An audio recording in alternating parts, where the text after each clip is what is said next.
Третий день я начала с уборки пляжа. Конечно, меня одной маловато, но почему бы нет? А потом почти час я ехала до ближайшей крупной деревни, чтобы купить немного продуктов. Небольшой рынок на улице, рыбу продают. Самое главное для ребят – чайник, потому что они мерзнут по ночам на проекте.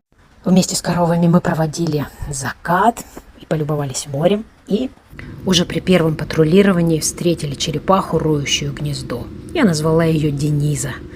И Дениза прекрасно справилась со своей работой и отложила 96 прекрасных яиц размером с теннисный мяч. Полюбуйтесь.